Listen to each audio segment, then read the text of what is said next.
Welcome back as we gear up for the quarter-finals of Euro 2024. Before we look ahead, let's first recap the team's performance in the round of 16. Unlimited transfers were available, tempting me into making a couple of late tweaks, which unfortunately didn't go to plan. Harry Kane made way for Alvaro Morata in an attempt to target Georgia's vulnerable defence, but despite Spain's dominant performance after an early scare, Morata failed to impress. He managed just one shot and was hooked off after 66 minutes, having picked up a yellow card. The other last-minute transfers weren't quite as catastrophic. Jude Bellingham equalled Jamal Musiala's 9-point return with a sensational overhead kick in the 95th minute against Slovakia, while Nico Williams matched Fabian Ruiz with 10 points apiece after the pair linked up for Spain's third goal. Diogo Costa's penalty-saving heroics helped Portugal edge past Slovenia and saw him earn Player of the Match after a brutal penalty miss in extra time by Cristiano Ronaldo. And Marcel Sabitzer extended the streak of failed captains as Turkey stunned Austria on the final day.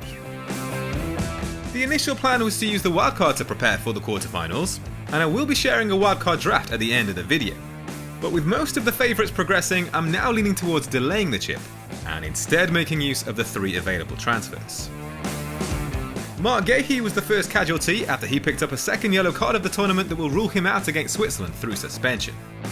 I'm looking to raise funds for an upgrade to France right-back Jules Koundé, who has impressively tallied 25 balls recovered so far, and no teammate has created as many chances as his 10.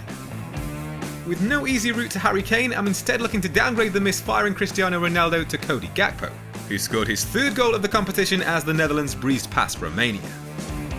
Finally, Marcel Sabitzer will make way after Austria crashed out at the hands of Turkey, and leading point scorer Jamal Musiala is set to return in his place.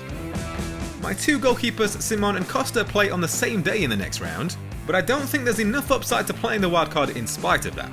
So these are likely to be my 3 moves, leaving me with 14 available players, and here's how the team is set to line up.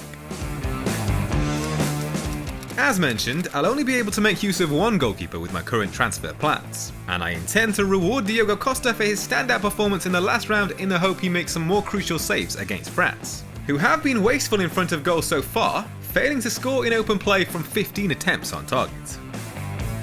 I'm not banking on a Portugal clean sheet, but France have so far relied on 2 own goals and a penalty to find the net. Underlining his attacking potential, João Cancelo's 10 touches in the opposition box trails only Denzel Dumfries among defenders at Euro 2024. No remaining side have conceded fewer big chances or shots inside the box than England, highlighting the appeal of retaining John Stones. Switzerland's tally of 8 clear-cut chances is the fewest among teams left in the competition. I'm expecting goals between Spain and host Germany, but Marc Cucurella has averaged an impressive 8 balls recovered per 90 minutes. The Chelsea left-back has carved out 2 big chances so far, trailing only Fabian Ruiz and Lamine Yamal among teammates. Portugal's chief creator Bruno Fernandes fashioned a team-leading 4 chances against Slovenia in the round of 16. He's attempted 23 crosses at the tournament so far, with only Kroos, Depay and Eriksen producing more. Losing penalty duties dents Ilkay Gundogan's appeal, but the Germany captain remains second among teammates for shots inside the box, with 6. The hosts have scored a tournament-best 10 goals so far, while only Spain have created more clear-cut chances. Taking the Euros by storm, Spain winger Nico Williams has fired a team-leading 6 attempts from inside the box. His tally of 4 big chance involvements can only be beaten by Lamine Yamal. It's fair to say France talisman Kylian Mbappe is yet to hit his stride at the tournament, but only Cristiano Ronaldo has attempted more shots, and no teammate has accrued as many big chances as his 4. Spain's Alvaro Morata is perhaps undeserving of a second chance after a subpar performance in the round of 16, saved only by more pressing transfers and a lack of funds for Harry Kane. Nevertheless, his total of 3 clear-cut chances so far ranks joint first with Lamine Yamal among teammates. With 3 goals and an assist so far, in-form Cody Gakpo is set to bolster the bench, alongside Netherlands teammate Virgil van Dijk.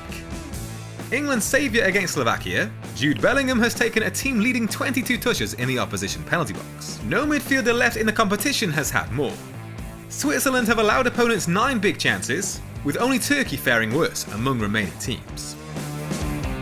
I'm not expecting a ton of goals between France and Portugal, but Kylian Mbappe is a difference maker at the highest level, and I intend to trust him with the captain's armband on day 1. with Jude Bellingham rivaling Cody Gakpo for a backup option on day 2 in the absence of Harry Kane. Before I go, as promised, here's my hypothetical wildcard draft for the quarterfinals. If I do have a late change of heart and end up pushing the button, this is what I'll be looking to go with.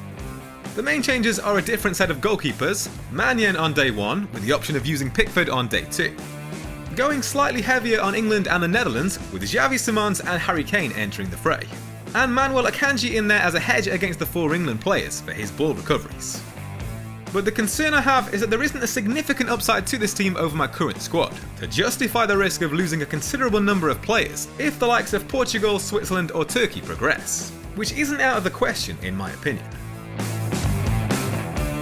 As always, let me know your thoughts on these picks in the comments below, and be sure to follow me on X and Instagram if you aren't already, where I'll be confirming my final team for the quarterfinals ahead of the deadline, as well as any subs and captain changes throughout.